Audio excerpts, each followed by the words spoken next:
Nze mweno revolution ondaba. Wadde Museveni atukola ebintu bingi nnyo nze nseka busesi. Lwaki? Ngoberera nnyo revolution eno nagigoberera. Kubanga nakugamba gwe muna Uganda. Oba oyagala okuvaako stress, njagala otegere principles 2. Human rights ne democracy. Olizitegera togenda kuddamu onyiikala lwa Museveni. Ogenda tegera. The Museveni is just a cockroach. Byonna byali mukola kicks of a dying horse. Ate ekintu kyali alina okukola ku stopping revolution eyo kutandika. Naye ke yatandika tasobola kugistopinga paka kugwa lwaki. Olaba? Ekiyenje kino bakimaliriza ne muganda waacho ekongo kiwedde. Okitegera? Nabagamba ekintu kimu. Temweteeka ku pressure. Trust the process. Temu trusting anze byenjogera. Temu trusting His Excellency Kyagulanyi byayogera. But trust the process. Trust the idea that he represents is democracy and human rights via freedom. Okitegera ekintu ekyo? Era nabagamba revolution eno ena strongest invisible hand efula Museveni ekiyenje kube mukwata ne munyiga bweti ng'ekiyenje kiba bakoze Kongo. Okitegera ekintu kino? Abawumba tutu bano bamaze banga nga begala. Balange muntagingire ku Andrew Mwenda. Please tag for me Andrew Mwenda, Franka Gashumba, NBS TV, bona mubampeeko. Omanyi abantu bano bawagawaganga nnyo nga M23 wambye Goma. Ne batandika okukola bu TV shows obw'ekisiru bakunyonyola M23 nga we bali abakongo. Where are they to talk now? Bali liddawa. Okitegera bali liddawa. M23 nga bagigobye mu ggwanga lya Kongo. Okitegera bali liddawa. Where are they to talk? Nabagamba buno bubaasamira buno obutuusi buno naye tebulina we bugwa. Bwana abatuusi tugenda kubala galose nga munna Uganda onasituka. Kongo wekikoze kati bawedde tebakyayogera na ku M23. Oyinza ogamba Andrew Mwenda siwa M23. Oyinza ogamba Franka Gashumba takyali wa M23. Lengera kye babakoze. Babanyizenga ebiyenje. Just days baba wadde nnaku bunaku nga bavudde mu ggwanga lyaki. Mu ggwanga lya Kongo. Ono wava wano ajja mu Uganda nkiddamu. Omumerika wava wano ajja mu Uganda. Just watch the space. Okitegera ekintu ekyo? Wano akasajja kano kamaze banga nga kegana nti sikeka M23. Okitegera? Nga kegaana ebbanga wabula Kisekedi yabakutte bonna yakutte Museveni, Kagame, Samei Ruto, Samia Sulu n'abazingazinga bonna n'abakuulako ensingo bonna abumaze. Okitegera ekintu kino? Kano katunuulye kalinganga akagalo kaba kyokka Kisekedi yagala kubwatuka kasekerera. Mwabasoma photographic interpretation. Njagala otunuulye Kisekedi, otunuulye ne Kagame. Kagame ayagala kaaba, Kisekedi yagala kubwatuka kuseka. Njagala otunuulye ba minister bano. Ono omukyala wa Kongo ayaga ali mu kuseka. Kati tunuli akanena ka minister ka foreign affairs aka Rwanda kagala kaaba. Okitegera ekintu ekyo? Kagala kukaaba. Kino kye nakugamba. Nabagamba revolution eno ina strongest invisible hand. Era Museveni yakwata ku interest z'abana abantu lwe yayingira BRICS nabagamba celebrate. Nabagamba mujaguze kubanga end game ya Museveni abadde afuna sente empitirivu n'oku oppressing abantu be Kongo. Babagambye ngenaku z'omwezi 2 May tebabagala ku ttaka lya Kongo. Nkiddamu ebimu ku bibadde mu ndagaano ze basayinize, they have to respect Congo's sovereignty. Sovereignty eno nakugamba ekola ku muddugavu ne ku muzungu tekola. Okitegera ekintu ekyo? Omumerika abagambye ngenaku z'omwezi 2 amagye ga Rwanda gonna galina okuba nga gavudde mu Kongo. Amagye ga Uganda gonna galina okuba nga gavudde mu ggwanga lya Kongo. Nalabye Muhoozi Kainerugaba ye yatandise obbajjayo n'abagamba nti abayeekera bazze ne beetondera Muhoozi ne Museveni. Abalowooza tuli basiru bano. Nabagamba tudiringa n'abantu abasiru. Ze ekinnyumira. Tudiringa n'abantu abasiru. Kubanga bakwata okero oliemu ne bamuteeka mu office eyange. Naye nze nja bavuga paka nabagambe no foreign affairs oba international policies one man army mbasobola. Okitegera ekintu kino? Nabagamba tujja. Kati Kongo tumumaliriza. Tudda Uganda. Museveni ye chairman w'akabinja ke bayita Namu ya Russia. Museveni mu East African region yeka yali mu BRICS. Kati bamumalirize Kongo. Nakugamba olutalo lwa BRICS luli ku Kongo na Uganda. Kongo bagimaze. America deal gisirinze off. Era very soon abagaga ba America bagenda tandika okuteeka sente mu ggwanga lya Kongo. China efuluma. Ushegere ekintu ekyo. Bwe tumala tuyingira Uganda. Masadi we yava mu ggwanga lya Kongo yazze mu ggwanga lya Uganda. Era mu ka video ke nabazanyidde jjo gwatalabe video eyo dayo girabe ng'abagamba we have the necessary tools if need be. Senga mutukola kama wagali gammwe tulina tools ezimala okubakuba ne tubajjayo. Kagame endagaana agimazo gisayininga. Era bagambe ngenaku z'omwezi 2 omwezi gwa May tebabagala ku ttaka lya Kongo.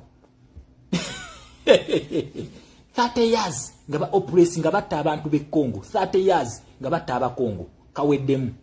Kati mugenda kulaba obwavu bwa Rwanda we bufaanana. Rwanda banaku.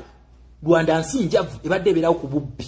Ng'ebba Uganda ebba Kongo. kakati muna Uganda yesawa wetegeke nakugamba bino ebintu by'abana okukola why no be activatinga gwe abakongo webasituse abakongo ne balalinga behind Kisekedi Kongo Kagame afulumye ngenda kuzo mwezi 2 afuluma Kongo ngenda kuzo mwezi 2 okitegere ekintu ekyo kakati muna Uganda tugenda mu protestive vote yeno ogenda kanoonya ogenda kakuuma ogenda kalonda ogenda kwerangirira kubanga result tubeera tuzimanyi senga omusajja ono byabaka matuzanyirako ogenda ku activating ekintu kye bayita human rights kino nkikulayirira okuntemako ensingo ekituuse Kongo kye kino tuuka Uganda sengo activating human rights bana abasajja bakubira mu human rights zokka abaana ba Libya we bakikola Gaddafi kati ali magombe Museveni gyayolekera nkiddamu Museveni ayolekera magombe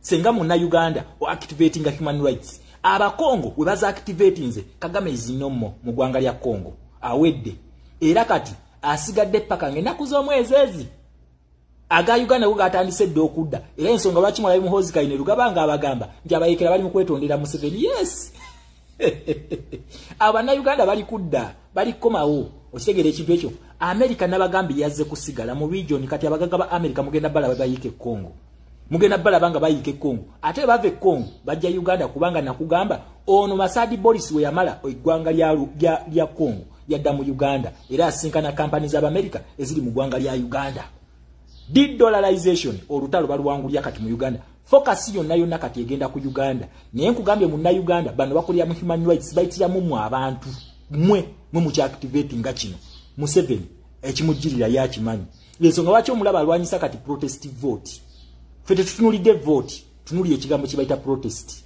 tugenda kwekalakaasa kubanga obuwanguzi bwaffe yabubba mu 2021 netumulangiriyako revolution senga ddamu n'akola ebikolobero byakola luli tugenda ku activating okwekalakaasa kuli kasiggo Museveni tasobola kukontrolinga tasobola kubanga all democrats mu nsi balina okwegatta kuffe they have to rally behind us ekintu kye Kongo tekibadde mu America yokka njagala mujjukire nabagamba nti European Union yasaza mu contract ya Kagame eyokuba supplying coltan European Union mweri mu Uganda Bungereza Parliament yatula negamba Kagame ajja amajege mu gwanga lyaki lya Rwanda erya Kongo Bungereza mweri mu Uganda finally the frontliner waluno olutalo bamuyita America ono bamuyita Rubio umulaba bali wakati nga basayininga endagaano ye Rubio wano badde bafuluma Washington District of Columbia je badde bafuluma nakugambye tulina invisible hand mweno revolution shamo yagala nya America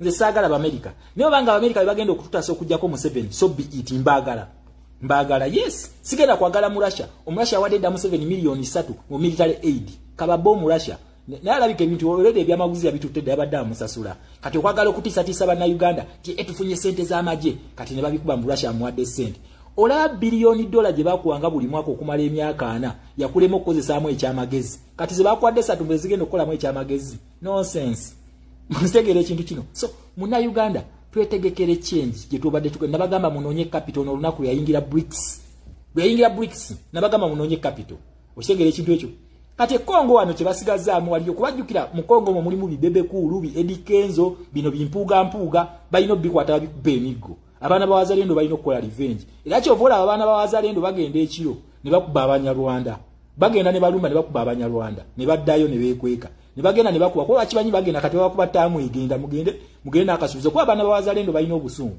ensonga ki bakwate mundu balwane okitegere ekintu ekyo era naffe tugenda ne mu Uganda kigenda kuba mwadde kizemba tumujjemu tulina okwata bino bibebe kulu tubikube entandaalo kwate bina gye bigenda gendeyo bikinene kyawanga okitegera ne lwakubanga busiru obwa system kati ekigendo sigala mu Kongo bagenda sigala mu internal wrangles zigenda kubaamu naye ng'ekizibu bakimaliriza ye Kagame ne Museveni babajjeyo Kongo so muna Uganda tugenda mu protestive vote we tugenda ku activating human rights lwe lunaku lwe tulumba lweziseka lwezitokota teri kudda mabega paka nga Museveni tumusudde aitha ino okukkiriza akalulu kano tukamukube nga bakoze Kongo ne bavaayo mirembe oba si kyekyo tugenda kweyiwa ku street Omumerika agenda kuba Museveni nga we yakuba Gaddafi they have the tools if needed.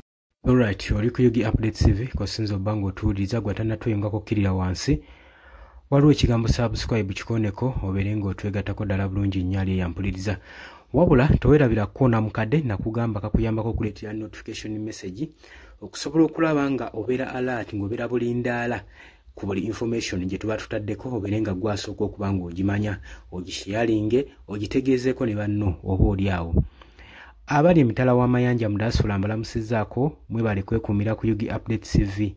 Mwebale gye emirimu gy'amaanyi gye mukola egy'obutaweera kulanga muspreadinga ekigambo ky'enkyukakyuka. Mwena abali e Qatar, Oman, Dubai, Saudi Arabia, abali mu US, UK, abali mu Switzerland, mwena mbatumiddeko nnyo mwebale kwekuumira ku Yugi Updates TV. Tubeerabidde tukimanyi nti mubaayo mu mbeera eyo gye musobola okuba nga mulwaniramu enkyukakyuka y'eggwanga lyammwe. Kale tubaagala nnyo, ensonga bwe zityo bwe ziri osobola okujja mu comment section n'oteekawo endowooza yo oba oli awo enaategeerekeka gwe mukwano gwange ali eyampuliza. Nzo tuteerawo tudropingawo kye tubadde tumisinga naye nga oli ku Yugi Updates TV kw'osinza obba ng'otuwuliriza. Mweraba.